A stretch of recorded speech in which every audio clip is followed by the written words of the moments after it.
परमेश्वर पिता का एक बार फिर से प्रभु यीशु मसीह में धन्यवाद करते हैं कि हमारा ये परिवार जो परमेश्वर पिता ने हमें दिया वो भला चंगा है, और हम परमेश्वर पिता के नाम से यहाँ पे इकट्ठे होते हैं प्रभु यीशु मसीह में होकर के। और एक बार फिर से उन्होंने हमारे जीवन में एक नया दिन जोड़ा और हम सब प्रियों को यहाँ पे लाया, इकट्ठा किया। इसलिए हम परमेश्वर पिता का हृदय से धन्यवाद देते हैं। और हमारा यही विश्वास है मेरे प्रियो कि आज भी हर बार के जैसे, हर दिन के जैसे परमेश्वर पिता हमसे अपने वचनों से बोलेंगे और बातचीत करेंगे। तो इसलिए हम प्रार्थना में जाएंगे और सहायता के लिए हम विनती करेंगे परमेश्वर पिता से। तो आइए हम प्रार्थना करें। सर्वशक्तिमान प्रेमी परमेश्वर पिताजी, बड़े आदर और नम्रता के साथ प्रभु यीशु मसीह के नाम से आपके चरणों में आते हैं। आपको धन्य कहते हैं, आप जो पवित्र हैं और हमें पवित्र बनाते हैं अपने आत्मा को दे करके। इसलिए हम आपके नाम को सराहते और धन्यवाद देते हैं। अपने जीवित जीवित वचनों से आप हमें तृप्त करते हैं और हमारे जीवन में जो कमी घटी है आप उसे अपने वचनों से दूर करते हैं। प्रेमी पिताजी, आप हमारी आज सहायता करें। हम आपसे विनती करते हैं बड़े विश्वास के साथ, ये जो वचन का भाग आपने हमारे जीवन के लिए रखा है वो प्रभु यीशु मसीह में, आत्मा में, आपके पवित्र आत्मा में होकर के हम सब के जीवनों में कार्य करें। और आप हमें धीरजवंत बनाएं और हम आपके आशा, आपके पुत्र की आशा में इसकी बाट जोते रहें। खुदावन बाप, आप ऐसा हम पर दया तरस खाएं, वचनों को सुनने समझने के लिए और उसको अपने जीवन में लागू करने के लिए आप हम पर अनुग्रह करें और आत्मा की भरपूरी से हमको आशीष दें। ऐसा हम आपसे विनती करते हैं। सब समय को, हम सब के हृदयों को, इस इंटरनेट कनेक्शंस को खुदावन बाप सबको हम आपके चरणों में सौंपते हैं, क्योंकि आप ही हम सबको स्टेबल करते हैं। सारा आदर महिमा प्रभु यीशु मसीह के नाम से आपको देते हैं और बड़े धन्यवाद के साथ, विश्वास के साथ में ये विनती अपने उद्धार करता प्रभु यीशु मसीह के नाम से मांगते हैं। धन्यवाद हो खुदावन बाप आपका। आमीन। परमेश्वर पिता बहुत ही महान है, जैसा कि हम सब जानते हैं। और निश्चय मैंने आपसे बताया तो नहीं था कि मैं किस बारे में आज बोलने जा रहा हूँ या प्रभु ने मेरे मन में किन बातों को डाला है, परंतु मेरे प्रियों ने जो गीतों को गाया और जो वचनों को बोला उसमें से जरूर परमेश्वर पिता ने एक लिंक बनाया है। जैसे छोटी ने गीत गाया कि यीशु आशा मेरी, तो यीशु मसीह हमारी आशा है। और वैसे ही कविता बुआ ने भजन संहिता 130 वचन को पढ़ा और उसमें भी एक शब्द, ये जो जो उन्होंने पढ़ा, मैं उसको फिर से पढ़ना चाहूंगा। भजन संहिता 130 अध्याय, और मैं स्पेसिफिकली 5वें वचन को पढ़ना चाहूंगा। भजन संहिता 135 में ऐसा लिखा है, मैं यहोवा की बाट जोहता हूं, मैं जी से उसकी बाट जोहता हूं, और मेरी आशा उसके वचन पर है। मेरे प्रियो, आज हम एक फल के विषय में बात करेंगे। अगर हम देखिए, मैं समझता हूं कि हम सब प्रभु यीशु मसीह की बाट जोते हैं, हम धन्य आशा को लगाए रहे हुए हैं। और जिस प्रकार से प्रभु ने मुझे समझाया कि विश्वास और आशा में बहुत गहरा लिंक है, और प्रेम और विश्वास और आशा में बहुत गहरा लिंक है, उसी प्रकार जो हमारी आशा होती है उस सबसे सबसे सर्वश्रेष्ठ प्रेम है। लेकिन हम विश्वास करते हैं और विश्वास के साथ प्रभु यीशु मसीह में हमारी आशा है कि वो एक दिन हमको आकर के ले जाएंगे और उसके बाद में हम अनंत काल के लिए प्रभु यीशु मसीह के साथ में स्वर्ग में जीवन काटेंगे अपने परमेश्वर पिता के साथ में और उन पवित्र लोगों के साथ में। तो ये हमारी आशा है। परंतु इस जहां कहीं भी आप आशा देखेंगे वहां कहीं आप धीरज का और वेट का, पेशेंस का नाम सुनेंगे। क्योंकि जब आत्मा के फल कर बात बोला जाता है कि प्रेम, आनंद, शांति, धीरज, कृपा, भलाई, विश्वास, नम्रता और संयम, तो हमने पिछले दिनों में देखिए हमने प्रेम को कवर कर लिया, मतलब अपनी बुद्धि और समझ के अनुसार में हमने उन चीजों को देखा है। हमने सेल्फ कंट्रोल को देखा, हमने विश्वास को देखा है, हमने आशा को देखा है। अब धीरज, धीरज, कृपा, भलाई। और ये जो धीरज है मेरे प्रियो, जो पेशेंस है, जो वेट है, यही हमको आज समझने की जरूरत है। तो मैं प्रभु की दया से आज पेशेंस के बारे में बात करूंगा, क्योंकि जहां कहीं आशा है, वो आशा डेवलप हुआ है विश्वास से, और वो विश्वास डेवलप होता है प्रेम से। तो जो आशा का जो बेस ही है, जो हमारी धन्य आशा है, उसका बेस ही है धीरज। और इसी को अगर आप देखेंगे तो रोमियो की पत्री 8 अध्याय और 18 वचन से मैं पढ़ना चाहूंगा।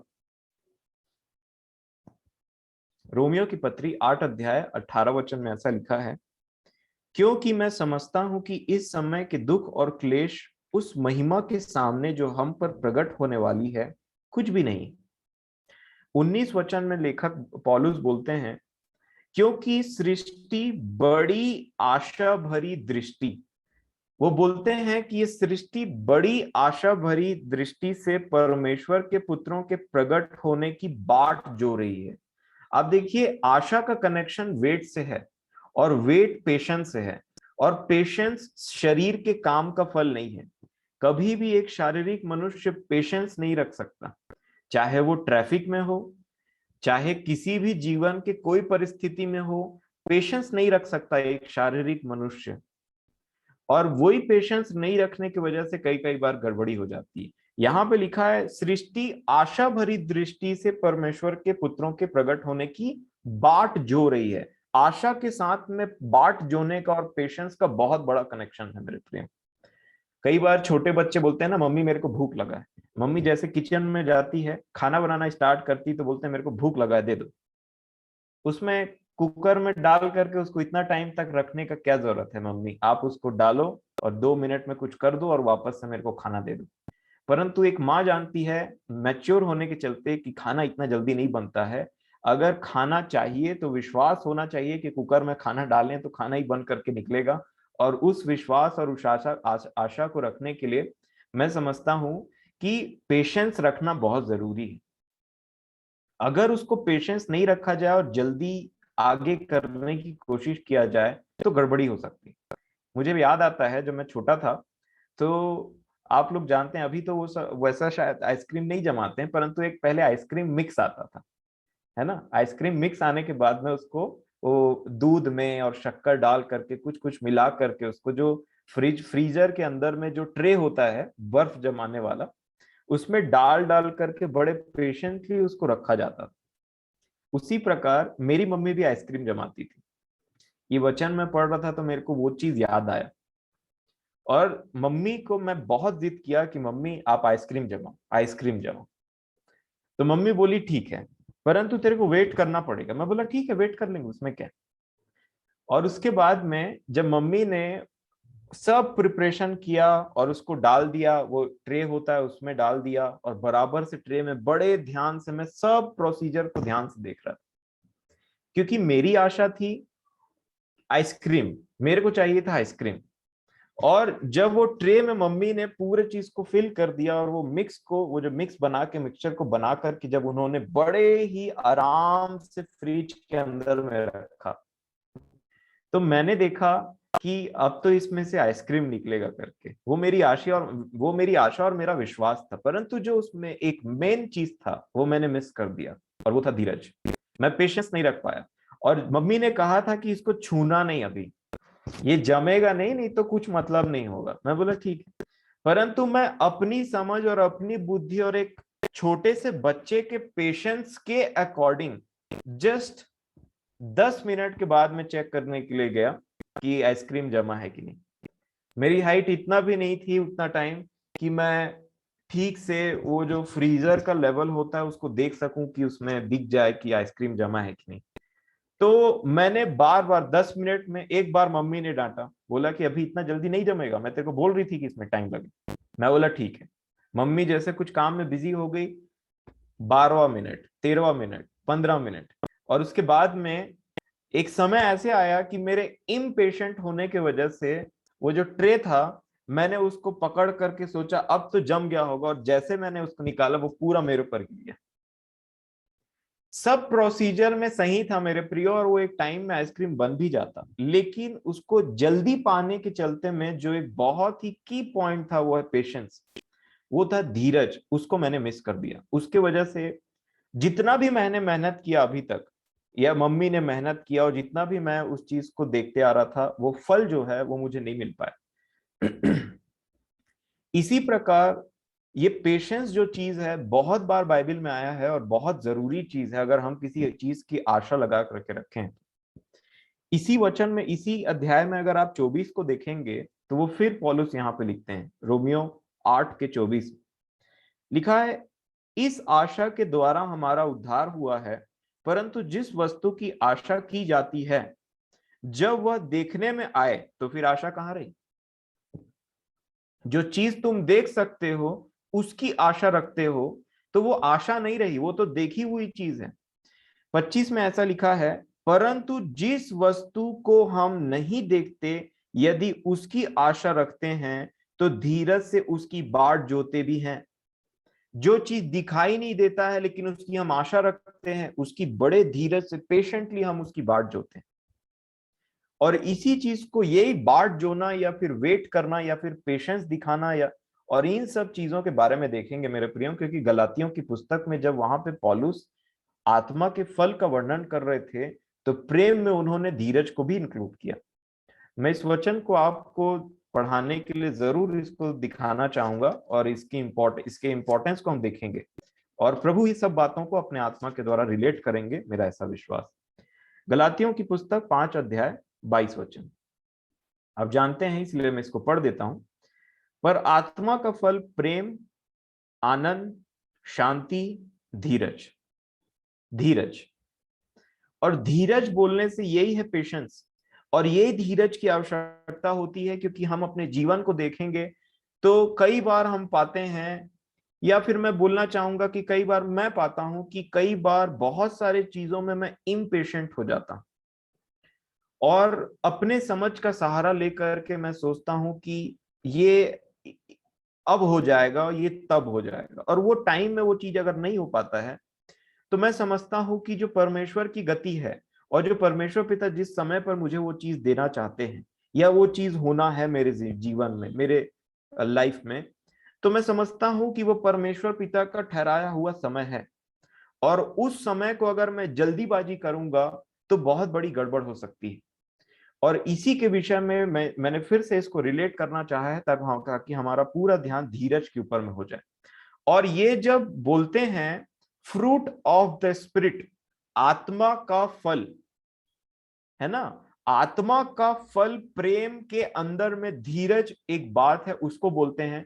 और ये कितना जरूरी है, और इसको रिलेट करने के लिए ये जो हम मतलब आगे पढ़ेंगे, और ये जो हम मीटिंग करते हैं, हम प्रभु के वचनों को पढ़ते हैं, गॉस्पल पढ़ते हैं, सुसमाचार पढ़ते हैं, और ये पवित्र शास्त्र को हम पढ़ते हैं, तो इससे बाइबल हमको बताती है कि फल तो दिखना चाहिए। क्योंकि जिसमें अगर फल नहीं दिखेगा उसको तो लिखा है कि कुल्हाड़ा पेड़ के जड़ों में रखा है। इसीलिए हम फलवंत हो, ये परमेश्वर पिता की इच्छा है। अगर आप कुलुसियों की पत्री 1 अध्याय और उसके 3 वचन को निकालेंगे तो मैं आपके सामने में यहाँ कुलुसियों 1 का 3 से पढ़ना चाहूंगा। कुलुसियों की पत्री 1 अध्याय और 3 वचन से मैं पढ़ूंगा। रिक्वेस्ट है आप सभी से कि आप सभी मेरे साथ में अपने अपने बाइबल को खोल करके जरूर पढ़ें, आप आशीषित होंगे। कुलुसियों की पत्री 1 अध्याय 3 वचन लिखा है, हम तुम्हारे लिए नित्य प्रार्थना करके अपने प्रभु यीशु मसीह के पिता अर्थात परमेश्वर का धन्यवाद करते हैं। 4 वचन में लिखा है, क्योंकि हमने सुना है कि, देखिए जो वहां पे पौलुस ने 3 बातों को कहा था दूसरे पत्री में, मैं समझता हूं कुरिन्थियों की पत्री में, कि विश्वास, आशा, प्रेम, विश्वास, आशा, है ना, ये 3 कंपोनेंट, ये 3 चीजों को लिया था और इसमें से कहा था कि प्रेम सबसे बड़ा है। लेकिन ये तीनों चीजों को स्टेबलाइज किया था कि विश्वास, आशा, प्रेम, ये तीनों स्थायी हैं, है ना। अब वो प्रेम और विश्वास और आशा किन चीजों के विषय में कहा था, यहाँ पे वो चीज लिखा हुआ है 4 वचन में। लिखा है, क्योंकि हमने सुना है। क्यों पिता का धन्यवाद करते हैं प्रार्थना करके? 4 वचन, क्योंकि हमने सुना है कि मसीह यीशु पर तुम्हारा विश्वास है। किस पर विश्वास है? मसीह यीशु पर विश्वास। और सब पवित्र लोगों से तुम प्रेम रखते हो। परमेश्वर से तो प्रेम रखते ही हो क्योंकि यीशु पर विश्वास है, और सब पवित्र लोगों से भी प्रेम रखते हो, ये प्रेम है। 5वें वचन में लिखा आशा के बारे में, उस आशा की हुई वस्तु के कारण जो तुम्हारे लिए स्वर्ग में रखी हुई है, जिसका वर्णन तुम उस सुसमाचार के सत्य वचन में सुन चुके हो। अब सुसमाचार का सत्य वचन प्रेम, आशा और विश्वास को डेवलप करते चला जाता है, और उसके साथ साथ 6वें वचन से क्या डेवलप करता है देखिएगा। जो तुम्हारे पास पहुंचा है, क्या वचन के बारे में है ना, सत्य वचन सुसमाचार का, और जैसा जगत में भी क्या लाता है, फल लाता है। जहां जहां सुसमाचार पहुंचता है मेरे प्रियो, जहां जहां परमेश्वर का काम रहता है, वो व्यक्ति एक बांझ वृक्ष के समान नहीं रहता है, परंतु फलवंत वृक्ष के समान बन जाता है और फलवंत होते चला जाता है। देखिए क्या लिखा है ना, जगत में भी फल लाता है और बढ़ता जाता है। फल लाना मतलब देखिए, फल कई कई स्टेजेस में बढ़ते हैं, है ना। पहले फूल आता है, फिर छोटे छोटे, आप अगर आप वो अमरूद के वृक्ष को देखेंगे या बिही के वृक्ष को देखेंगे तो बड़ा छोटा सा रहता है, और वो जो बिही जो छोटा रहता है उसको खाया नहीं जा सकता, उसको बढ़ना जरूरी है। और जब तक वो बढ़ते बढ़ते बढ़ते, कोई सा भी हो, चाहे वो बिही हो, चाहे वो आम हो, जो कोई भी फल हो, जब वो आता है तो आने के बाद उसका ग्रोथ होना जरूरी है। इसीलिए जो आत्मा का फल प्रेम है, उसमें जो सारी कंपोनेंट्स है उसके, वो एक समय में थोड़ा सा निखर करके आता है। लेकिन अगर उस चीज को आप प्रॉपरली खाद और पानी, या फिर मैं बोलना चाहूँ वचन का सप्लाई दे करके उसमें आगे हम नहीं बढ़ेंगे, तो वो एक बहुत ही डोरमेंट स्टेज में रह जाए। बहुत ही बोलना चाहूंगा कि वो उसका ग्रोथ नहीं हो पाएगा प्रॉपरली। वो फल तो है, और उस फल को कोई खा नहीं सकता, वो फल परमेश्वर के किसी काम का नहीं है। इसीलिए वो फल को बढ़ना बहुत जरूरी है, और वो बढ़ने का काम ये सुसमाचार का प्रचार का काम होता है। और जितने भी ये आत्मा में प्रभु अपने वचनों को हमको देते हैं ना, ये एक्चुअल में हमारे स्पिरिचुअल, ये हमारे आत्मा में फल लाने का काम करते हैं, और हम फलवंत होते हैं और वो फल बढ़ता चला जाता है। और लिखा है ना कि ग्रोथ देने वाला परमेश्वर ही है। तो वो हमें एकदम से फल लहलहाता हुआ एकदम फल पेड़ देखना चाहता है, जिसमें हर समय में फल लगता है, हर सीजन में फल लगता है, 12 महीना हम फलवंत रहते हैं। और इसीलिए लिखा, जैसा जगत में भी फल लाता और बढ़ता चला जाता है। मतलब जगत बोलने से जहां जहां प्रचार हो रहा है, जहां जहां वचन फैलता है, वहां वहां वो फल तो ला रहा है और वो बढ़ता चला जा रहा है। ये परमेश्वर का काम है। लिखा है, वैसे ही जिस दिन से तुमने उसको सुना, किसको, वचन को, और सच्चाई से परमेश्वर का अनुग्रह पहचाना है, तुम में भी ऐसा ही करता है। देखिए कितनी अच्छी बात लिखी है, तुम में भी वो फल लाता और बढ़ता चला जाता है। और आगे लिखा है, उसी की शिक्षा तुमने हमारे प्रिय सहकर्मी इपफ्रास से पाई, जो हमारे लिए मसीह का विश्वास योग्य सेवक है। उसी ने तुम्हारे प्रेम को जो आत्मा में है हम पर प्रकट किया। 9वें वचन में देखिए क्या लिखा है, इसीलिए जिस दिन से यह सुना है, हम भी तुम्हारे लिए यह प्रार्थना और विनती करना नहीं छोड़ते कि तुम सारे आत्मिक ज्ञान और समझ सहित परमेश्वर की इच्छा की पहचान में परिपूर्ण हो जाओ, मैच्योर हो जाओ। वो जो फल आया है अभी, वो मैच्योर हो जाए ग्रोथ के साथ में। 10वें वचन में वो बोलते हैं, तुम्हारा ताकि तुम्हारा चाल चलन प्रभु के योग्य हो और वह सब प्रकार से प्रसन्न हो, और तुम में हर प्रकार के भले कामों का फल लगे। और इसके बाद उन्होंने कहा, और तुम परमेश्वर की पहचान में बढ़ते जाओ। भले कामों का फल लगे और परमेश्वर की पहचान में बढ़ते जाओ और एक मैच्योर मसीही बन जाओ। और आगे उन्होंने कहा, उसकी महिमा की शक्ति के अनुसार सब प्रकार की सामर्थ्य से बलवंत होते जाओ, यहां तक कि आनंद के साथ हर प्रकार से धीरज, हर प्रकार से धीरज और सहनशीलता दिखा सको। और ये धीरज जो है, ये पेशेंस का जो बात आता है, आप जानते हैं भली बात, आपने अपने सराउंडिंग में बहुत सारे पेड़ों को देखा होगा और बहुत सारे पेड़ों के विषय में जानते हैं मेरे प्रियो, कि किस प्रकार उस पेड़ का बीज लगाया जाता है और किस प्रकार वो बड़ा होता है, और बड़ा होने के बाद में वो फल लाना स्टार्ट करता है। और फल लाने के बाद में जब उसमें फल दिखाई देता है तो उसकी और केयर की जाती है। देखा जाता है कि उस छोटे से फल में कहीं कीड़ा तो नहीं लग रहा है, कहीं वो स्टेम में कीड़ा कीड़ा तो नहीं लग रहा है, उसका बहुत अच्छे से देखभाल किया जाता है, क्योंकि अब वो फल जो है अपने ग्रोथ वाले स्टेज में हैं। कई बार कुछ फल ग्रोथ नहीं कर पाते हैं, इसीलिए उनका सेवन नहीं किया जा सकता। उनको आप देखे होंगे कि वो कुछ बीही के पेड़ रहते हैं, उसमें छोटे छोटे वाले फल लाते हैं, वो खाने के नहीं, खेलने के काम आते हैं। उसको तोड़ करके एक दूसरे को बच्चे मारते रहते हैं, फेंकते रहते हैं, क्योंकि वो फल एक ऐसा फल है, नाम का तो बीही है, लेकिन उसको खाया नहीं जा सकता क्योंकि वो अपने ग्रोथ स्टेज में पहुंचा ही नहीं। वो खत्म हो गया उसका ग्रोथ, मौसम चला गया, सीजन चला गया, दूसरे फल पक करके उनके मालिकों को उन्होंने स्वाद भी दे दिया और वो खत्म भी हो गए, लेकिन एक फल जो है, जो नाम का फल रह गया, परंतु उसमें ग्रोथ नहीं आया। और उसी को समझने के लिए जो क्या कहा, हर प्रकार से धीरज और सहनशीलता दिखाओ। और ये धीरज के विषय में आज हम प्रैक्टिकली, ये तो वचन की बात हो गई, अब इसका प्रैक्टिकल इम्प्लीमेंटेशन बहुत जरूरी है। और ये कब और कैसे समझा जा सकता है, उसके लिए कुछ वचनों को देखेंगे। भजन संहिता 62 अध्याय निकालिए। ऑलरेडी बुआ ने एक बहुत अच्छा वचन पढ़वाया, जिससे मैंने भी आज आशीष पाया। भजन संहिता 130 का 5 आप बाद में पढ़ सकते हैं। और आप अधिकतर जब वचनों को पढ़ेंगे मेरे प्रियो भजन संहिता में, हालांकि नया नियम जो है उसमें भी बहुत बार धीरज और पेशेंस के बारे में बात किया गया है। यहां तक कि परमेश्वर को तो धीरज का परमेश्वर बोला गया है।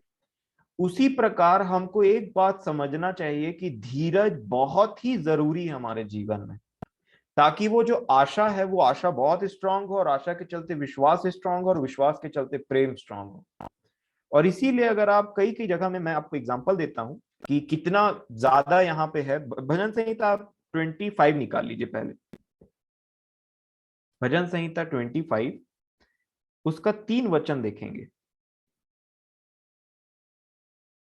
भजन संहिता 25 के 3 में ऐसा लिखा है, वरन जितने तेरी बाट जोते हैं, वरन जितने तेरी बाट जोते हैं, उनमें से कोई लज्जित ना होगा, परंतु जो अकारण विश्वासघाती है वे ही लज्जित होंगे। जितने तेरी बाट जोते हैं, जो तेरा वेट करते हैं, चाहे सिचुएशन पॉजिटिव हो या नेगेटिव। नेगेटिव सिचुएशन में ज्यादा धीरज की जरूरत होती है, मैं ऐसा समझता हूं।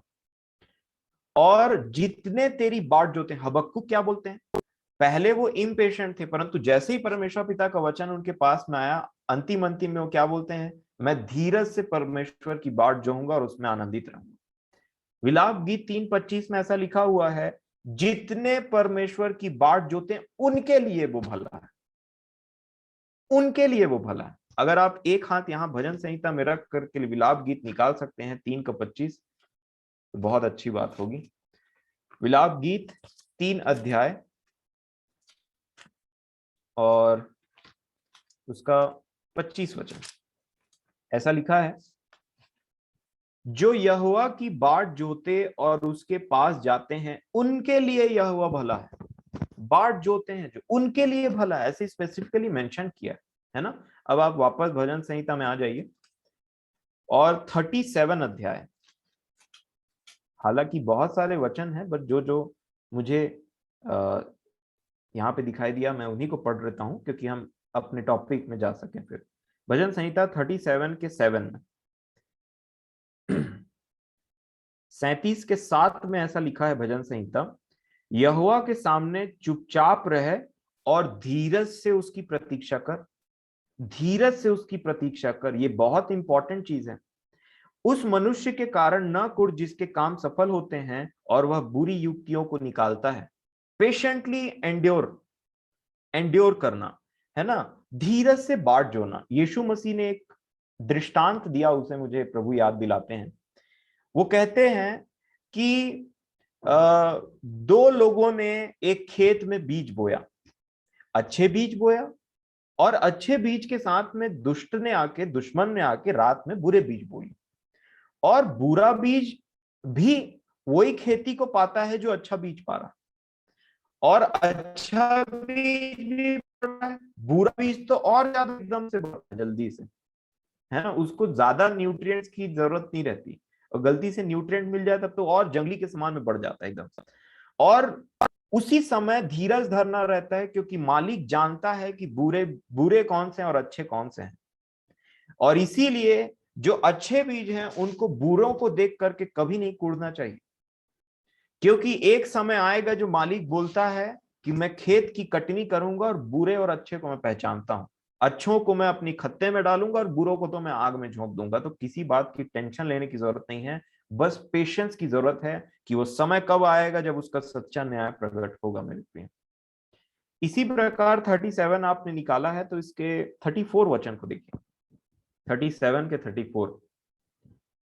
यहां इस प्रकार लिखा है, यहोवा की बाट जोता रहे और उसके मार्ग पर बना रहे, और वह तुझे बढ़ाकर पृथ्वी का अधिकारी कर देगा। जब दुष्ट काट डाले जाएंगे तब तू देखेगा। और यहां पे भी हम देखते हैं एक इंपॉर्टेंट बात, यहोवा की बाट जोता रहे। और परमेश्वर पिता ने वहां हबक्कुक को भी कहा था कि ये बात जो मैं बोल रहा हूं वो बहुत जल्दी पूरा होने वाला है, बस इसकी बाट जोते रहे। तो ये परमेश्वर पिता के मर्जी के अनुसार है कि हम उनके कहे हुए वचन की बाट जोते रहें। आप देखिए प्रभु यीशु मसीह को, प्रभु यीशु मसीह ने शरीर में सब काम को कर दिया, सब सिंहासन, सब प्रधानता, सब उसके अधीन में हो गई, परंतु फिर भी परमेश्वर पिता ने प्रभु यीशु मसीह को एक टाइम में के लिए बोला है वेट। और ये वेट वो है कि जब प्रभु यीशु मसीह कलीसिया को स्टेबलाइज कर रहे हैं, कलीसिया को मैच्योरिटी में ला रहे हैं, ताकि जब वो दोबारा आए तो उतना टाइम वो कलीसिया, एक मैच्योर कलीसिया को अपने साथ में लेकर के चले जाएं। लेकिन इस टाइम के लिए परमेश्वर पिता ने यीशु मसीह को भी बोला है वेट। और प्रभु यीशु मसीह भी बड़े शालीनता के साथ में उस समय को यूटिलाइज करते हुए मुझे और आपको स्टेबल कर रहे हैं मेरे प्रिय अपने आत्मा में। तो ये पेशेंस परमेश्वर पिता की इच्छा है हमारे जीवन के लिए। उसी प्रकार मैं आपसे निवेदन करूंगा, आप भजन संहिता 62 अध्याय निकाल लीजिए। भजन संहिता 62 अध्याय में ये अध्याय मुझे बहुत पसंद है, क्योंकि इसमें बहुत सारी मतलब सीखने वाली बातें जो है, खासकर धीरज के विषय में यहाँ पे लिखा हुआ है। भजन संहिता 62 के 1 वचन में देखिए, यहाँ पे चुपचाप रहने के लिए बोला हुआ है, और एक जगह में बोलता है कि उससे अपने मन की बातों को खोल कर कहो। दोनों चीजें हैं यही अध्याय में, तो इसको हम समझेंगे थोड़ा। 62 का 1 वचन में पढ़ूंगा। लिखा है, सचमुच मैं चुपचाप होकर परमेश्वर की ओर मन लगाए हूं, मेरा उद्धार उसी से होता है। यहां पे लिखा है सचमुच मैं चुपचाप होकर, इंग्लिश में लिखा है for God alone my soul waits in silence. एक जगह आप और पढ़ते हैं जहां लिखा है खामोश हो और जान लो कि यहोवा परमेश्वर है। यहां पे कुछ ऐसी बात भी लिखी है कि सचमुच मैं चुपचाप होकर के परमेश्वर की ओर मन लगाए हूं, मेरा उद्धार उसी से होता है। मुझे राजा दाऊद की बात बहुत ही बेहतरीन लगती है, एज एक परमेश्वर को जानने वाला सच्चा परमेश्वर का भक्त, जिसे पूरा विश्वास है कि चाहे मेरा जीवन उथल पुथल क्यों ना हो, लेकिन एक टाइम में मेरा परमेश्वर मेरे सामने प्रकट होकर के सब चीजों को ठीक कर देंगे। और इसीलिए देखिए, ये जो वेट है ना, पेशेंस, आपने देखा होगा कि इस पृथ्वी के अधिकारी लोग जो रहते हैं उनसे भी मिलने के लिए बहुत वेट करना पड़ता है। वो बोलते हैं कि वेट करो या लाइन में आओ या ऐसा हो ऐसा हो, और उतना टाइम मैं नहीं समझता कि बहुत ज्यादा लोग बड़बड़ाते और कुड़कुड़ाते हैं। वेट करना एक रेवरेंस को दर्शाता है, एक भय को दर्शाता है, एक आदर और इज्जत को दर्शाता है। क्योंकि अगर मान लीजिए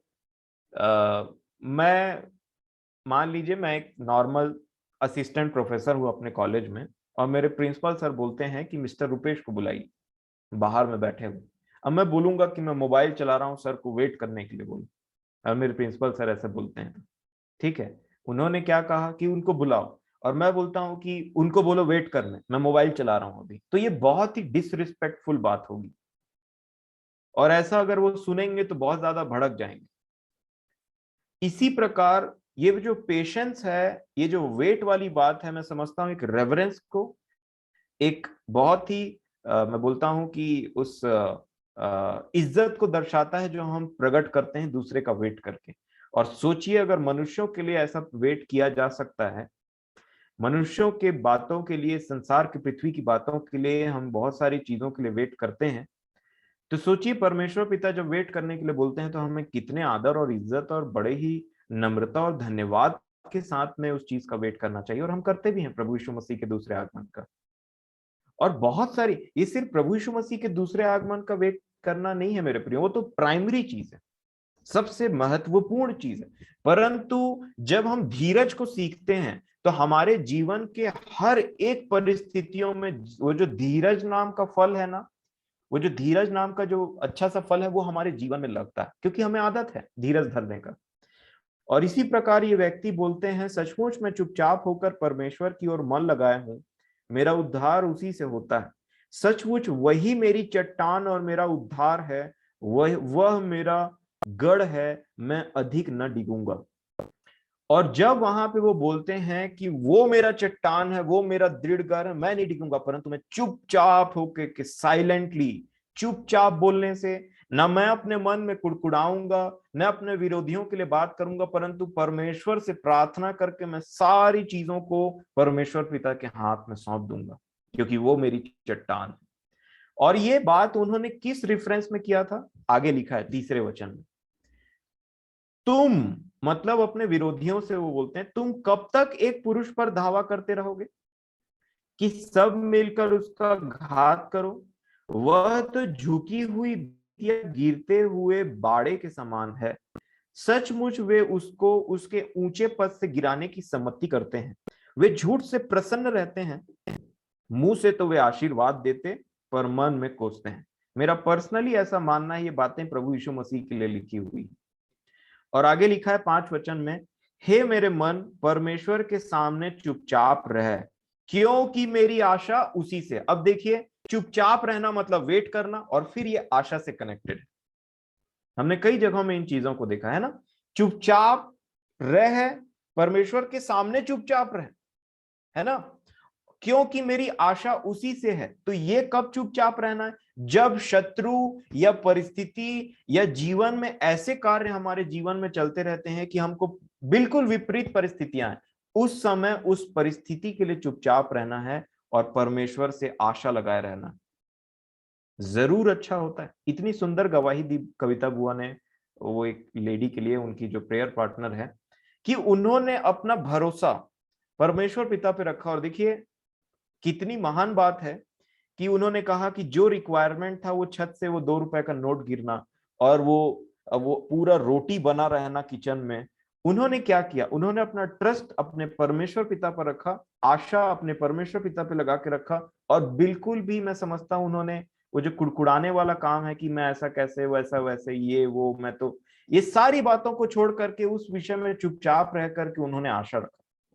और इसीलिए आगे में लिखा है, अब देखिए, परिस्थितियों के विषय में चुप रहना और परमेश्वर से बात करना, ये आगे आप हमको समझ में आएगा। 6वें वचन में ऐसा लिखा है, सचमुच वही मेरी चट्टान और मेरा उद्धार है, वह मेरा गढ़ है, इसलिए मैं न डिगूंगा। मेरे उद्धार और मेरी महिमा का आधार परमेश्वर है, मेरी दृढ़ चट्टान और मेरा शरण स्थान परमेश्वर है। ये है एक बहुत ही सुंदर प्रोक्लेमेशन। जब कभी हम ऐसी परिस्थितियों में पड़ते हैं, जबान टर्न होने लग जाता है, नेगेटिव बोलने लग जाता है, उसके लिए कहा कि चुप रहे, चुपचाप से मैं साइलेंटली वेट करूंगा। परंतु जहां परमेश्वर पिता के गुणानुवाद की बात आती है, मैं चुप न रहूंगा। 8वें वचन में लिखा है, हे लोगों, हर समय उस पर भरोसा रखो, उससे अपने अपने मन की बातें खोलकर कहो। देखिए, अब एक जगह क्या लिखा, चुप रहा परमेश्वर के सामने, और एक जगह लिखा कि अपने अपने मन की बातें खोल करके कहो। मतलब परिस्थितियों के लिए शांत रहो और परमेश्वर से आशा रख करके उससे प्रार्थना करो। ये 62 अध्याय का बहुत ही बेहतरीन बात है, क्योंकि अगर आप देखेंगे, मैं आपका ध्यान एक पुराने घटना में, निर्गमन की पुस्तक, उसका 14 अध्याय में लेकर के जाना चाहूंगा। निर्गमन 14, यही जो 62 में हमने पढ़ा, उसी को प्रैक्टिकली कैसे समझा जाए, प्रभु ने मेरी सहायता की। तो निर्गमन 14 का अध्याय है, आप एक से आराम से इसको पढ़ सकते हैं। वाक्या ये है कि इजरायली लोग मिस्र से बाहर निकल करके आ रहे थे, और परमेश्वर पिता ने ठीक उस लाल समुद्र के सामने में जब वो रुके हुए थे, तो फिरौन और उसके कर्मचारियों का, खासकर फिरौन का जो हृदय है, उसको कठोर कर डाला कि अब फिरौन जाए और उन पर अटैक करे। और फिरौन को मार के, उसकी सेना को खत्म करके मैं अपनी महिमा दो लोगों पे करवाऊंगा, एक इजरायलियों पे, दूसरा मिस्रियों पे। दोनों पे उन्होंने अपने पराक्रम की महिमा प्रकट की। और ये जब चीज हो रहा था मेरे प्रियो, सब चीज परमेश्वर पिता की प्लानिंग थी। परंतु यहां पे देखिए, हो सकता है आपको अपना एक आध चरित्र नजर आ जाए जिसको सुधारने की जरूरत हो आज। अगर आप निर्गमन की पुस्तक 14 अध्याय का 10 वचन पढ़ेंगे तो देखिए क्या लिखा है। लिखा है, जब फिरौन निकट आया, है ना, वो सामने उनके क्या है, वो लाल सागर है ना, और फिरौन अपनी सेना रथों के साथ में निकट आ रहा है। क्या लिखा, तब इजरायलियों ने आंखें उठाकर क्या देखा कि मिस्री हमारा पीछा किए चले आ रहे हैं, और इजरायली अत्यंत डर गए, बहुत ही भयभीत हो गए और चिल्लाकर यहोवा की दुहाई दी। अब 10 और 11वें वचन को अगर आप ध्यान से देखेंगे तो यहां पे एक सीखने वाली बात है। जब उन्होंने देखा कि ये हमारे बस की बात है और सामने समुद्र है और पीछे फिरौन की सेना है, जो ग्रीटिंग करने के लिए नहीं परंतु हमको बंधवाई करने या मारने के लिए आ रही, क्योंकि उनको उनके बुद्धि की बातें पता नहीं थी। उन्हीं ने कहा था कि जाओ, चले जाओ। अब वो वापस रथों को देख रहे हैं, घुड़सवारों को देख रहे हैं, है ना, और उसमें पूरे हथियार से लैस पुरुषों को देख रहे हैं। तो उनके दिमाग में क्या चला होगा, अब तो हम मर गए, अब तो हम मर गए। तो वो डर गए। मूसा साथ है, परमेश्वर साथ है, वो डर गए। और लिखा है उन्होंने यहोवा को चिल्ला करके दुहाई भी दी, मतलब प्रार्थना की। आप इसको ऐसा समझ सकते हैं, बिल्कुल।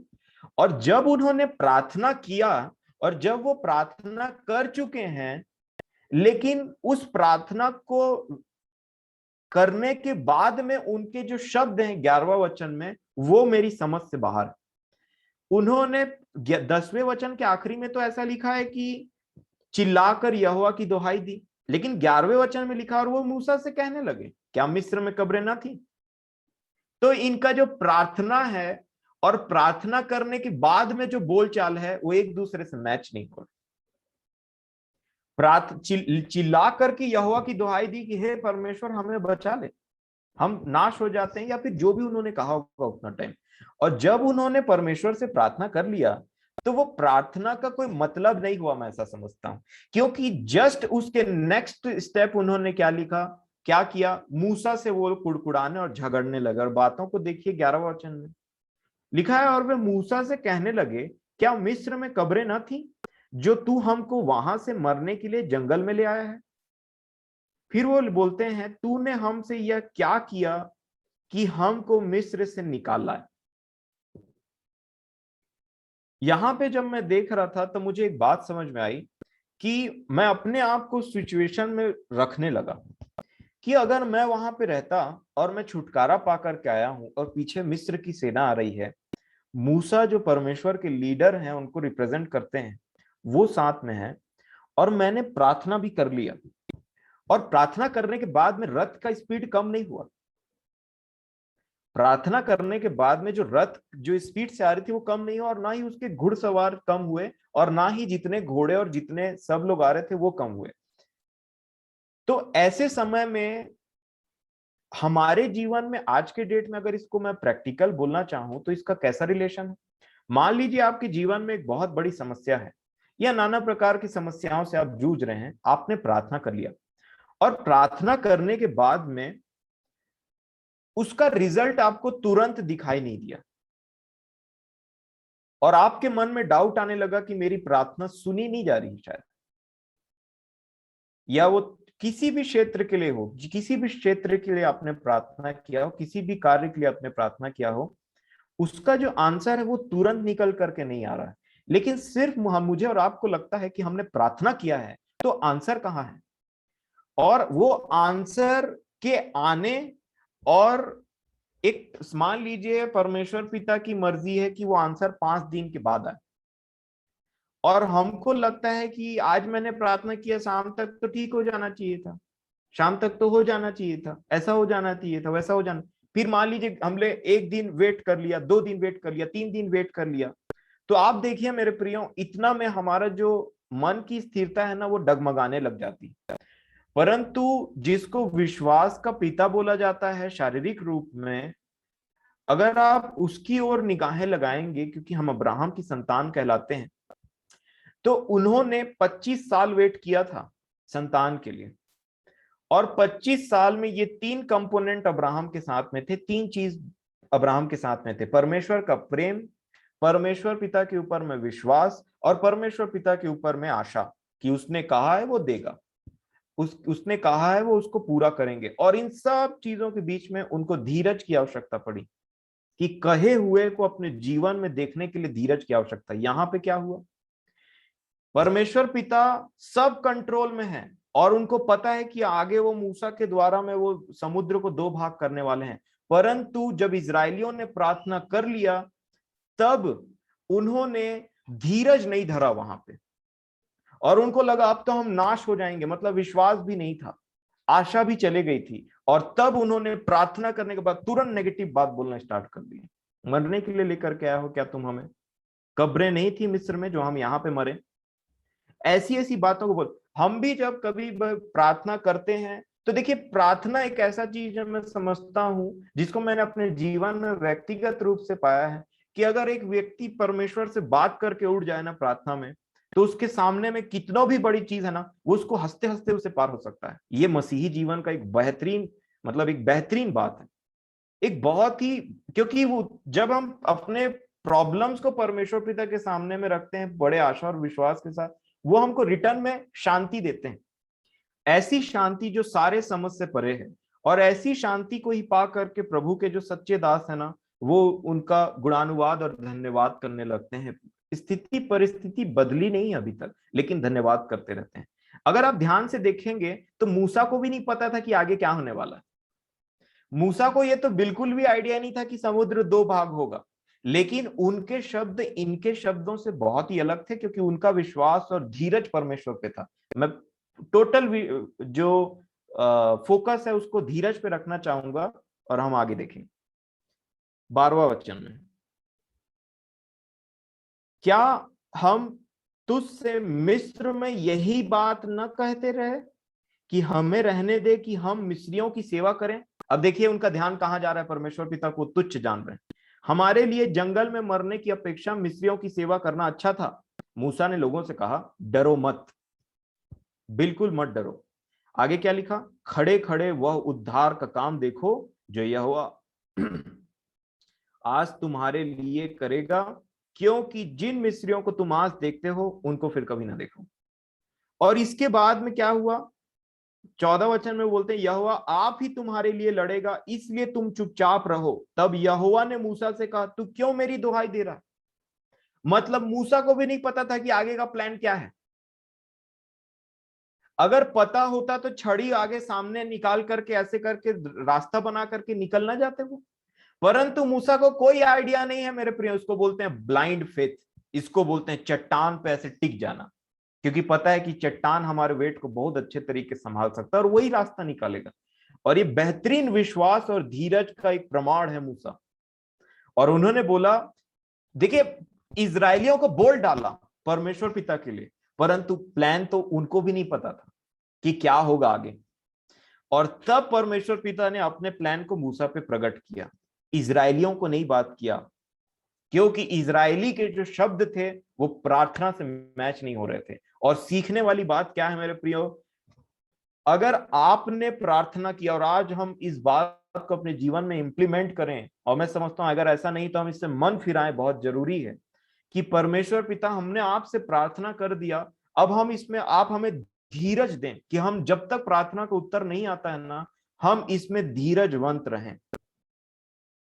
क्योंकि प्रार्थनाओं का उत्तर कई बार बहुत लेट आता है। आप कुरनेलियुस के बारे में जानते हैं, कुरनेलियुस अपना प्रार्थना और अपनी भेंट या दान दिया करते थे। एक समय में उनका जो प्रार्थना और जो उनका भेंट है वो स्मरण में लाया गया परमेश्वर पिता के। तो क्या जब तक स्मरण में नहीं लाया गया तब तक वो काम करना छोड़ दिए? इलिशिबा एलिजाबेथ जो थी, यूहन्ना बपतिस्मा दाता की मम्मी, उनको कब बच्चा प्राप्त हुआ? बहुत देर बाद। हन्ना को कब बच्चा प्राप्त हुआ? एक धीरज को धरने के बाद। लेकिन उतने समय में उन्होंने कभी भी अपने परमेश्वर के ऊपर में डाउट नहीं किया मेरे प्रिय, प्रार्थना किया। और ये चीज मेरे जीवन में लैकिंग था जो प्रभु ने मुझे दिखाया, और मैं आपके साथ भी शेयर करना चाहता हूं कि अगर आपके साथ में भी ऐसी बातें हैं तो ये चीजें हमारे जीवन से हट जाएं। और ये जो धीरज नाम का जो बहुत ही महत्वपूर्ण एक फल का पार्ट है, मैं बोलना चाहूंगा, वो हमारे जीवन में लगे, ताकि एक बार हम किसी विषय में प्रार्थना के लिए सोच लें, ठान लें, या हमारे जीवन में कुछ ऐसा हो रहा है उसके विषय में हमने प्रार्थना किया है, तो उसके लिए धीरज धरें और ये बात जाने कि अगर परमेश्वर पिता की इच्छा है तो वो परमेश्वर पिता करेंगे। कैसे वाला सिस्टम परमेश्वर पिता जाने, वो हमारा काम नहीं है। यीशु मसीह ने क्या कहा, तुम जो कब्र है ना उसके पत्थर को हटाओ, बस वो तुम्हारा काम है। मुर्दा जिलाना तो मेरा काम। अगर सोचने लगे कि मुर्दा कैसे जिलाया जाएगा, तो प्रभु उतना बड़ा काम हमको बहुत जल्दी नहीं सौंपते, परंतु प्रभु बोलते हैं तू सिर्फ पत्थर हटा, कब्र से पत्थर हटा। और जब हम पत्थर हटाते हैं तो प्रभु फिर आगे का कार्य करते हैं। इसीलिए धीरज एक बहुत जरूरी कंपोनेंट है। और जब प्रार्थना का उत्तर ना आए, जब हमारे जीवन में कुछ विपरीत परिस्थितियां चलती रहे, उतना टाइम तो हमको धीरज रहना और ज्यादा आवश्यक है। और यही इस बात से हम सीखते हैं। अब धीरज, इसी को देखते हैं। ये तो पुरानी बात हमने देख लिया, अब समय को बचाने के लिए मैं थोड़ा सा जल्दी चलूंगा। अगर आप रोमियो की पत्री, इसी बात को कैसे समझा जाए, अगर आप रोमियो की पत्री 15 अध्याय को निकालेंगे और उसके 4 वचन को हम पढ़ते हैं, 4 और 5 को मैं पढ़ना चाहूंगा।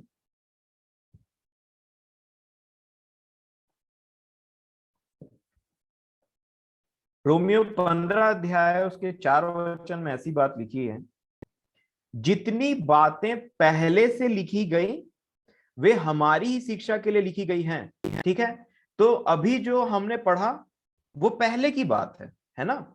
चाहे राजा दाऊद कुछ बात लिख रहे हो, चाहे निर्गमन की पुस्तक में हमने देखा हो कि किस प्रकार से, अभी जो हमने एक वाक्य देखा कि लाल समुद्र के सामने में क्या हुआ, उसके विषय में 4 वचन रोमियो में लिखा है, जितनी बातें पहले से लिखी गई वे हमारी ही शिक्षा के लिए लिखी गई हैं। क्यों? कि हम धीरज और पवित्र शास्त्र के प्रोत्साहन द्वारा आशा रखें। देखिए एक बार फिर धीरज आशा के साथ में मैच करता है। तो जितनी बातें लिखी हुई हैं मेरे प्रियो, वो 2 चीजों के लिए लिखी हुई हैं, कि अगर हम धीरज धरेंगे तो परमेश्वर के उस कार्य को देखेंगे जो पुराने लोगों ने देखा, और अगर हमको एनकरेजमेंट भी चाहिए तो प्रोत्साहन भी हमको परमेश्वर के वचन से मिलता है। तो धीरज और प्रोत्साहन परमेश्वर ने हमारे लिए रखा है उस पुराने नियम की बातों को पढ़ करके, ताकि हमको धीरज सीखें हम और उसको प्रोत्साहित हो, एनकरेज हो। क्यों? ताकि हमारी आशा जो है मसीह यीशु में और ज्यादा दृढ़ होता चला जाए। आगे लिखा है 5 वचन में, देखिए, धीरज और शांति का दाता परमेश्वर, God of endurance, God of patience, ऐसा लिखा है ना। क्या लिखा है 5 में? धीरज और शांति का दाता परमेश्वर तुम्हें यह वरदान दे कि मसीह यीशु के अनुसार आपस में एक मन रहो। परमेश्वर धीरज का दाता है मेरे प्रियो। वो हमें धीरज देता है ताकि हम इन बातों को समझें, और जितने पुराने नियम में, जितने पवित्र शास्त्र में जितनी बातें लिखी गई हैं, उनसे हम एक चीज सीखें कि जो लोग परमेश्वर पर विश्वास करते हैं हमेशा और हमेशा उनका भला ही होता है। जो प्रेम करते हैं हमेशा भला ही होता है, चाहे उस प्रोसेस में थोड़ा टाइम क्यों ना लग जाए। लेकिन जो धीरज धरते हैं उनका मुंह कभी काला नहीं होता। अगर वो इस पृथ्वी पे अपने जान को भी गवा दे तो भी स्वर्ग में उनके लिए बहुत बड़ा प्रतिफल है। इसीलिए ये हमको एनकरेज करने के लिए और हमारे धीरज को बढ़ाने के लिए बातें लिखी हुई है। और कभी भी इतिहास में ऐसा नहीं हुआ कि लोगों ने परमेश्वर पर विश्वास किया और उनको उसका अच्छा फल नहीं मिला। हमारा परमेश्वर विश्वास योग्य है मेरे प्रिय, और इसीलिए धीरज धरना बहुत जरूरी, क्योंकि अंत में बहुत बड़ा प्रतिफल होगा मेरा और आपका। आपकी प्रार्थनाओं का बहुत बड़ा प्रतिफल होगा अंत में। आपके धीरज का, आपके विश्वास का बहुत बड़ा प्रतिफल होगा अंत में। और इसीलिए याकूब की पत्री 5 अध्याय को अगर आप पढ़ेंगे तो याकूब बोलते हैं, देखो हम धीरज धरने वाले को धन्य कहते हैं। तो ये तो रही एक बात कि प्रार्थना के विषय में हमको धीरज धरना है। दूसरी बात जो मैं बोलना और अपने आशा के विषय में हमको धीरज धरना है ना। और जो हम बात देखते हैं, मैं जो नेक्स्ट बात बोलूंगा वो है कि जब कभी हमारे जीवन में विपरीत परिस्थितियां आती हैं और हमको समझ में नहीं आता है, उस समय हम बहुत जरूरी है कि हम प्रभु के सामने में जाएं और उनसे बातें करें। क्योंकि उतना टाइम कई बार हमारा मन इतना उदास हो जाता है कि प्रार्थना करने के लिए थोड़ा सा ऐसे हो जाता है कि मन ऐसे इधर उधर होने लग जाता है। परंतु वही एक बहुत ही बेहतरीन अपॉर्चुनिटी रहता है कि अपने अपने मन की बात को परमेश्वर पिता के सामने में खोल देना, और ये प्रैक्टिस हमको करना ही पड़ेगा मेरे प्रिय। नेक्स्ट बात जो धीरज के विषय में है वो है कि हमें दूसरों के प्रति भी धीरज धरना है, जैसा परमेश्वर ने हमारे प्रति धीरज धरा। अगर आप रोमियो की पत्री 2 अध्याय 4 वचन देखेंगे तो यहाँ पे बहुत ही सुंदर तरीके से बताया गया है कि धीरज परमेश्वर पिता का एक धन है, और बहुत ही बड़ा धन, जिसके द्वारा हमने जीवन पाया। रोमियो की पत्री 2 अध्याय 4 वचन में ऐसा लिखा है कि परमेश्वर पिता हमें मन फिराने का अवसर देते हैं, और उसके बारे में यहाँ पे लिखा है, क्या तू उसकी कृपा और सहनशीलता और धीरज रूपी धन, है ना, 3 कंपोनेंट, कृपा, सहनशीलता और धीरज रूपी धन। इसीलिए रोमियो की पत्री 15 में क्या बोला, परमेश्वर जो धीरज का परमेश्वर है ना। यहां पे लिखा है परमेश्वर पिता हमारे प्रति इतना धीरज धरते हैं मेरे प्रियो, कि जब हम किसी पाप से छूटते हैं या हम में किसी अच्छे चीज का फल लगना स्टार्ट होता है आत्मा में, तो उतना टाइम, जैसे कि एक किसान मानो खेती करने के बाद में बहुत अच्छे से उसकी देखभाली करता और सब काम करने के बाद में जो धीरज धरते हैं, उसके विषय में मैं बोलना चाहूंगा कि किस प्रकार वो जो धीरज रूपी धन है और जो धीरज आवश्यक रहता है, तो मैं परमेश्वर पिता का धन्यवाद देता हूँ, इसको विश्वास करता हूँ कि लाइट जरूर ही जल्दी से आ जाएगा। तो यहाँ पे उन्होंने बताया कि कृपा और भलाई और जो धीरज रूपी धन है ना, इसके विषय में वो बोलते हैं कि सहनशीलता, जो वो सहन करता है, जो धीरज धरता है और जो धीरज रूपी धन दिखाता है मेरे और आपके प्रति, क्यों कि हम मन फिरा लें, क्यों कि हम मसीह में सिद्ध हो जाएं, क्यों कि हम में जो छोटे से फल हैं जो पके नहीं हैं, उसमें पकने तक के वो हमारा इंतजार करता है। इसीलिए देखिए कितने अच्छे से यीशु मसीह ने क्या बोला कि मेरा पिता किसान है और किसान का काम होता है धीरज धरना, और किसान प्रूनिंग करता है, छांटता है ताकि फल और बढ़े। और किसान के बारे में हम देखते हैं कि वो जो पिता किसान है वो जानता है कि फल को बढ़ने में टाइम लगता है, और वो बहुत ही धीरज धरता है। इसी को पतरस बोलते हैं, अपने वाचा के विषय में वो बिल्कुल भी देर नहीं करता जैसा कई लोग समझते हैं, परंतु नहीं चाहता कि कोई नाश हो, इसलिए धीरज धरता, इसीलिए वेट करता, इसीलिए देरी करता है ताकि कोई नाश ना हो। इसीलिए मेरे प्रिय हमको समझना है, जो धीरज रूपी धन है परमेश्वर ने हमारे प्रति दिखाया कि हम जब हम गिरते उठते रहते हैं तो परमेश्वर पिता हमारे प्रति बहुत ही दयालु रहते हैं, बहुत ही धीरजवंत रहते हैं। उनके दया, कृपा और प्रेम की कोई सीमा नहीं, और वही चीज हमको भी दूसरे के प्रति धरना चाहिए, वही धीरज। अगर आप देखते हैं कि आपको वचन का ज्यादा नॉलेज है परंतु अगले का नहीं है, तो उसमें हमको धीरज धरना है।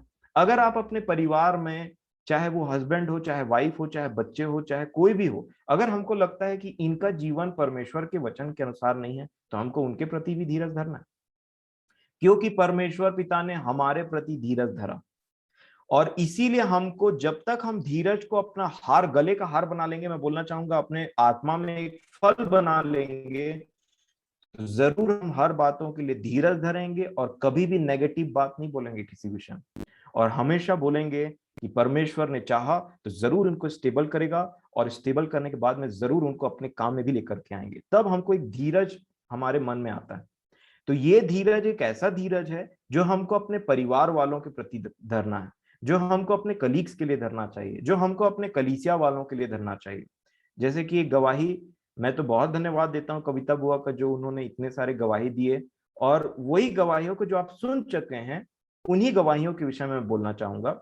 उन्होंने अपनी मैडम के विषय में बताया, और मैडम के विषय में जब उन्होंने सलाह लिया अपने भाई बहनों से, चाचा चाची जी से उनके, तो उन्होंने एक बात पाया कि उनके जो प्रभु में लोग रहते हैं, उन्होंने क्या सलाह दिया, प्रेयर करो, ठीक हो जाए। और उन्होंने उस अप्रोच को लिया और धीरज धरते धरते धरते धरते एक ऐसा काम बहुत लोगों के बीच में प्रकट कर दिया जो बहुत बड़े आश्चर्य और आशीष का काम रहा। अगर वो भी धीरज नहीं धरती और बोलती कि अरे ये कभी नहीं बदल सकती, जो बाकी लोग कर रहे थे, तो वो मैडम शायद कभी ना बदलती। जो भी उनमें चेंजेस, जो भी उनको देखा गया, जो भी था, वो एक्चुअल में किसी के धीरज धर के, प्रार्थना करके और बहुत सारी चीजों को सहते सहते सहते इस विश्वास को लेकर के एक दिन प्रभु इनको धीरे धीरे चेंज करेंगे। उन्होंने सोचा, वो चीज हो गई। और अगर इसी प्रकार मेरे प्रियो, मैं आपको बताना चाहता हूं, जो मन के थोड़ा कड़वे और परेशान और कठोर लोग रहते हैं ना, उनको क्या लिखा उनके लिए कि प्रेम से जीतना है इन लोगों को, है ना। जो खराब बातें हैं उनको बुराई से नहीं परंतु भलाई से जीत लेना है। और हर किसी को समझ में आता, देखिए उनका पिघलना कैसा हुआ, वो पिघले, वो मैडम पिघली और वो बुआ से शेयर करना स्टार्ट कर दिया अपने पर्सनल बातों को, जो शायद उन दूसरों से शेयर कदापि ना करते। और ये होता है कि जो धीरज धर के हम काम करते हैं उसका फल। और इसीलिए चूंकि हमको ये बात भी सीखना जरूरी है कि हमको हर, जैसे एक माता पिता रहते हैं ना, अपने बच्चों के लिए बहुत धीरज धरते हैं, ठीक हो जाएगा, मत डांटो, ठीक हो जाएगा, ऐसा हो जाएगा, वैसा हम प्रार्थना करेंगे। उनका प्रेम और धीरज उस बच्चे के साथ, वैसे ही परमेश्वर पिता है। हम कितनों दूर चले जाते हैं परंतु परमेश्वर पिता का प्रेम और धीरज हमारे जीवन के लिए कभी कम नहीं होता है। और इसलिए हम यहाँ पे हैं, क्योंकि धीरज उसका धन है। और सोचिए, वो परमेश्वर का जब कुछ धन है तो कितना सारा होगा। जब हम इस पृथ्वी में लोगों को धनवान बोलते हैं तो बोलते हैं उसके पास इतना धन है, वो इतना धनी है। मेरी आवाज आ रही है आप लोगों को? जी धन्यवाद। तो जब हम बोलते हैं कि वो बहुत धनी व्यक्ति है, इस पृथ्वी में बहुत ज्यादा धनवान व्यक्ति है, तो हम बोलते हैं उसका धन इतना, उसके पास बिलियन में पैसे, इसलिए वो इतना धनी, उसके पास ये फैक्ट्री, ये है, वो है। परंतु जब बाइबल में लिखा हुआ है कि परमेश्वर का धन धीरज है, तो सोचिए कितना होगा। और वही धन को वो मुझे और आपको देना चाहते हैं ताकि वो हम अपने जीवन में भी धीरज धरें और अपने लोगों के या अपने प्रियों के, हम जिससे मिलते हैं उन लोगों के जीवन, उन लोगों के विषय में भी धीरज धरें।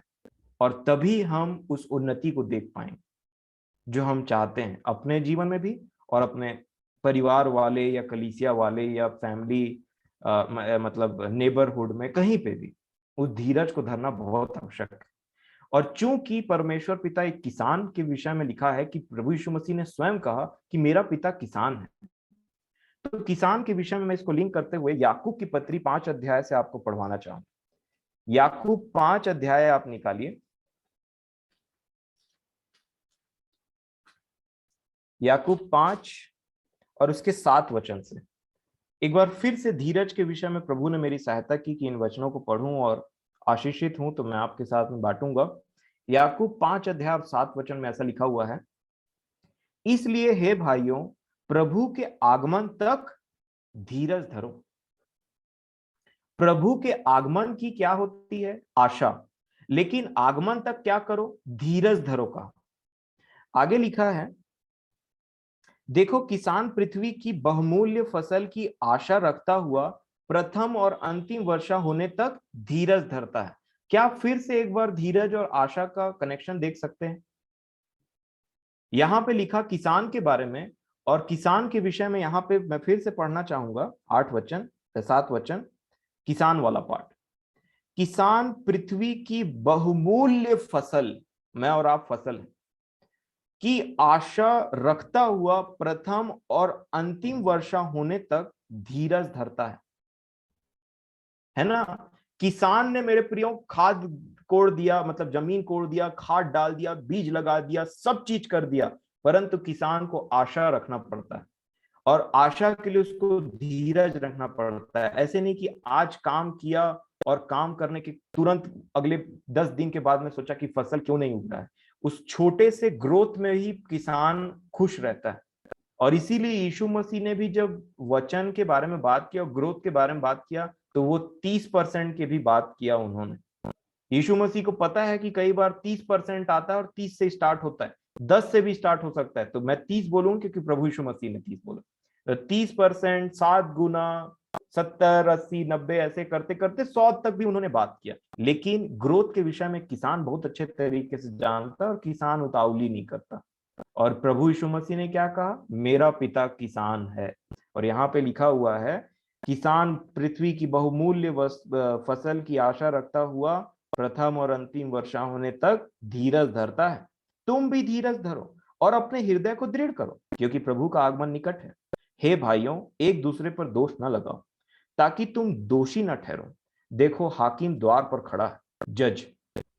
10 वचन में लिखा है, हे भाइयों, जिन भविष्यद्वक्ताओं ने प्रभु के नाम से बातें की, उनको दुख उठाने और धीरज धरने का एक आदर्श समझो।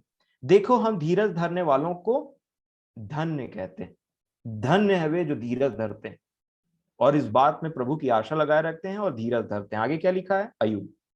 तुमने अय्यूब के धीरज के विषय में तो सुना ही है, और प्रभु की ओर से जो उसका प्रतिफल हुआ उसे भी जान लिया है, जिससे प्रभु की अत्यंत करुणा और दया प्रकट होती है।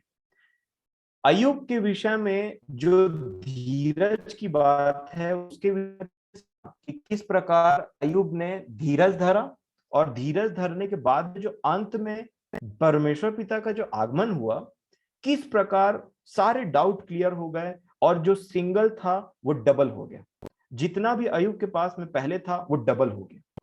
उसी प्रकार अगर हम भी धीरज धरें तो जब परमेश्वर पिता का सच्चा न्याय प्रकट होगा, हमारे पास जो भी है, जो भी विश्वास, जो भी आशा हमारी है, और जितने भी हम काम आत्मा के फलों, मतलब आत्मा के अनुसार अच्छे काम के फल लगते हैं हमें, वो सब डबल हो जाएगा। आपकी प्रार्थना सुनी जाएगी, सब चीज ठीक हो जाएगा, सब अच्छा हो जाएगा। लेकिन उस बीच में धीरज धरना बहुत आवश्यक है।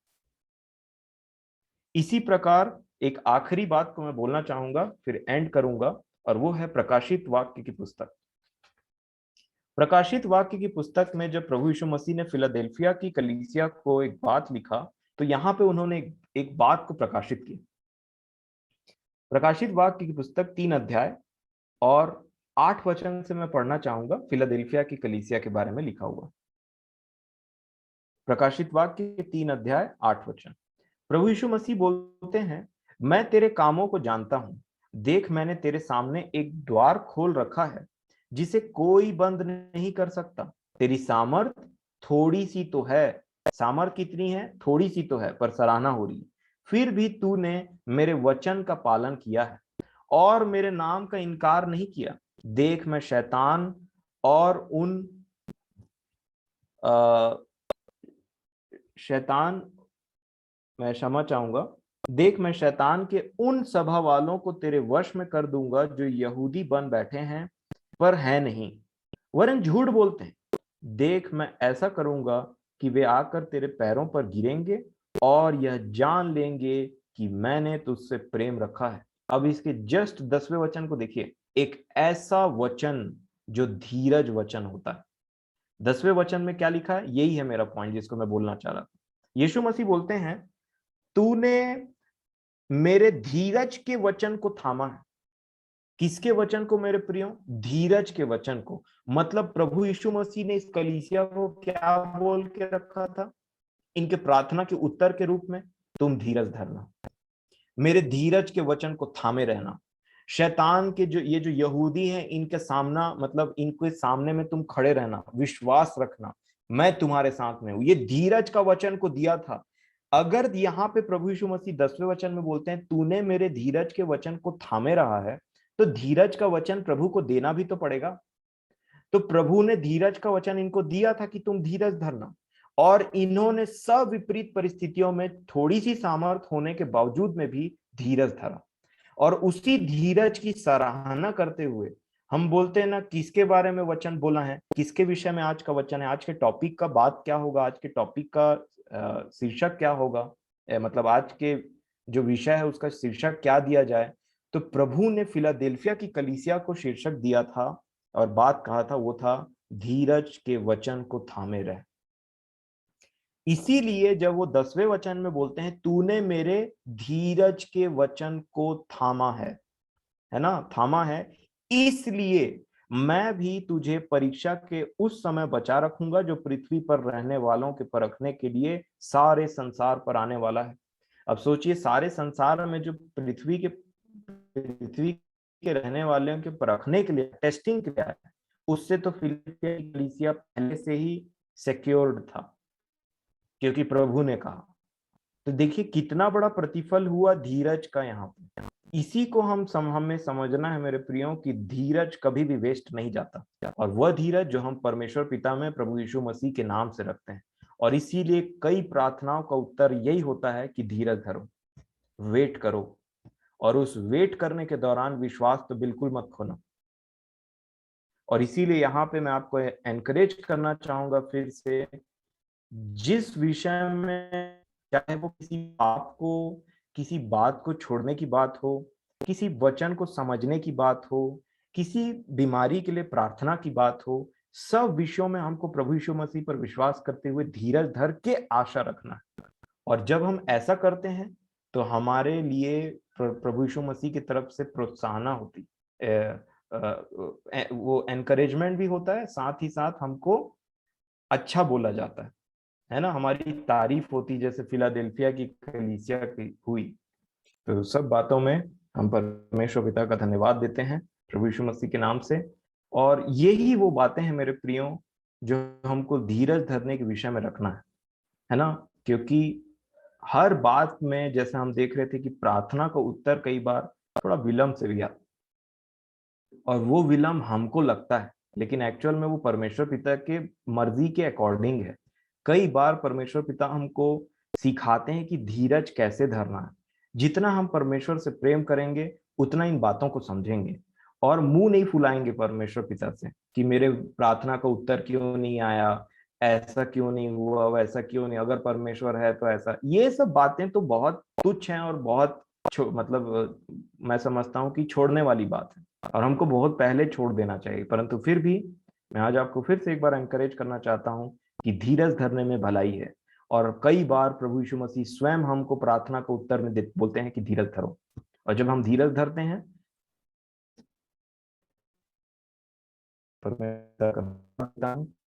जब हम धीरज धरते हैं, उसी प्रकार यहाँ पे मुझे बहुत अच्छा लगा फिलाडेल्फिया की कलीसिया को, जब भी प्रभु यीशु मसीह ने एक बात कहा कि तूने मेरे धीरज के वचन को थामा। अगर प्रार्थना किया गया, मान लीजिए आपने कहीं प्रार्थना रिक्वेस्ट भेजा, और प्रार्थना रिक्वेस्ट भेजने के बाद में उन्होंने कहा कि प्रभु की तरफ से उत्तर आया है, तुम्हें 1.5 साल तक धीरज धरना होगा इस विषय में, तो वो बात बहुत जल्दी से पचता नहीं है, क्योंकि आजकल फास्ट टेक्नोलॉजी और फास्ट का और हर चीज में हड़बड़ी का जमाना हो गया है। तो बोला जाता है 1.5 साल, तुम श्योर हो कि प्रभु ने तुमको ये बात बोला है? 1.5 साल, है ना? और फिर बोलते हैं यहाँ नहीं, उधर प्रार्थना कराएंगे, वो ज्यादा पावरफुल है। प्रभु तो एक ही है, उसकी वो लोग ज्यादा प्रार्थना करते हैं, वहां भी जा करके बोलते हैं कई लोग, है ना, फिर प्रार्थना करना मेरे लिए। और फिर उनको लगता है कि 1.5 साल तो प्रभु बोल नहीं सकता। 25 साल रुकवाया था अब्राहम को, 25 साल, और इवन 2000 साल हो गए। मैं समझता हूँ 2000 साल से ज्यादा हो गया, जब परमेश्वर पिता ने प्रभु यीशु मसीह को भी बोल करके रखा है कि वेट, मैं तेरे सब शत्रुओं को तेरे पैर के नीचे कर दूंगा, वेट। और प्रभु यीशु मसीह उस चीज के लिए वेट कर रहे हैं। उसी प्रकार हम प्रभु यीशु मसीह का वेट कर रहे हैं, बड़े आशा भरे निगाहों के साथ में, बड़े विश्वास के साथ में। तो प्रभु मेरे और आपके साथ में हो, इन बातों को समझें, और भी आप इनसे प्रभु आपकी सहायता करें इन विषयों में। और एक बात तो मैं समझ गया हूं मेरे प्रियो, आशा का सीधा कनेक्शन धीरज से है, होप का सीधा कनेक्शन पेशेंस से है। और ये होप, ये जो धन्य आशा है, वो प्रभु यीशु मसीह के लिए ही नहीं है। मैं फिर बोलता हूं, वो एक प्राइमरी चीज है जो हर मसीह के जीवन का पहला आधार है, पहला बात है, पहली कॉज है। लेकिन हमको इस जीवन में, प्रतिदिन के जीवन में जीना पड़ता है। प्रतिदिन का जीवन जीते हुए भी हमको आशा, हमको धीरज धरना पड़ता है। बहुत सारे परमेश्वर पिता का जो, हम परमेश्वर पिता से हम जो प्रार्थना करते हैं प्रभु यीशु मसीह के नाम से, उसका आंसर बहुत बार वेट होता है। और जब हमने, दूसरी बात हमने सीखा, मतलब बहुत सारी बातें हैं, आप इसको रिकॉल कर सकते हैं, पर मैं थोड़े से शब्दों में समराइज करना चाहता हूं। दूसरी बात ये, जब हम प्रार्थना कर चुके किसी चीज के लिए, तो उसके लिए नेगेटिव बोलने की जरूरत नहीं है, और किसी दूसरे को दोष देने की जरूरत नहीं है। कई बार ऐसा होता है, फॉर एग्जाम्पल, इंसान प्रार्थना करता है अपनी बीमारी के लिए, और बीमारी के बाद में जब उसको लगता है कि मेरी दशा ठीक नहीं हो रही है, तब वो कभी कभी डॉक्टर को दोष देने लग जाता है। अरे वो डॉक्टर ऐसे ही है, वो ठीक ठीक ट्रीटमेंट नहीं किया डॉक्टर, है ना, शायद मेरे इसके वजह से हो गया, शायद मेरा उसके वजह से हुआ। नहीं, वो सिंपली परमेश्वर पिता की तरफ से एक, बहुत बार ऐसा होता है कि वो एक आंसर है प्रेयर का कि वेट, वेट करो। और इसीलिए लिखा है जो परमेश्वर की बाट जोते हैं उनके लिए वो भला है। तो हम वेट करें रेवरेंस के साथ, इज्जत के साथ, ये जानते हुए कि कभी परमेश्वर पिता हमसे कोई भी भली वस्तु छोड़कर नहीं रखेंगे। और अगर कोई चीज के लिए हमको वेट करवाते हैं तो अंत में उससे हमारे लिए भलाई ही उत्पन्न होगी, है ना। तीसरी बात, मैं एक और बात बोलना चाहूंगा जल्दी से। अगर आपको लगता है कोई नहीं सुधर रहा है हमारे मर्जी के और हमारे स्पीड के अनुसार, उसके लिए भी हमको धीरज धरने की आवश्यकता है, क्योंकि हम भी बहुत ढीठ थे एक टाइम में। और परमेश्वर पिता ने हमारे लिए धीरज धरा और देखा कि हम गिरते थे, फिर प्रभु को बोलते थे और गिरते। तो उस सारे समय में परमेश्वर पिता हम पर एलिगेशन नहीं लगाते थे, दोष नहीं लगाया, परंतु धीरज धरा। इसीलिए उनके विषय में एक बात कही जाती है कि तेरे सामने कोई धर्मी नहीं ठहर सकता, कोई अपने कामों से तेरे सामने धर्मी नहीं ठहर सकता, और कोई भी कभी भी अब ये नहीं बोल सकता कि मैं धर्मी हूं या फिर मैंने अच्छे काम किए इसलिए मेरे साथ ऐसा हुआ। तो धीरज धरें, आशा में आनंदित रहें, और प्रभु मेरे और आपके सबों के साथ हो। मैं परमेश्वर पिता का हृदय से धन्यवाद देता हूँ इस समय के लिए और इंटरनेट कनेक्शन के लिए। और जो भी विपरीत परिस्थितियां आई, जैसे लाइट गोल हो गया, लाइट वापस आ गया, तो मैं सारी बातों के लिए परमेश्वर पिता को प्रभु यीशु मसीह के नाम से धन्यवाद देता हूं। और इस बात का दृढ़ विश्वास करता हूं कि आपने जरूर आज के वचन से अपने जीवन के लिए, प्रैक्टिकल बात के लिए कुछ सीखा होगा, चाहे वो प्रार्थना, चाहे दूसरों को देखने के लिए हमारा नजरिया, चाहे वो जितनी भी बात आज प्रभु ने अपने आत्मा के द्वारा हमारे सामने में प्रकाशित किया। तो मैं इस बात के लिए अपने परमेश्वर पिता का बड़े आदर के साथ प्रभु यीशु मसीह के नाम से धन्यवाद देता हूँ। आप सबों को समय के लिए भी धन्यवाद। Thank you.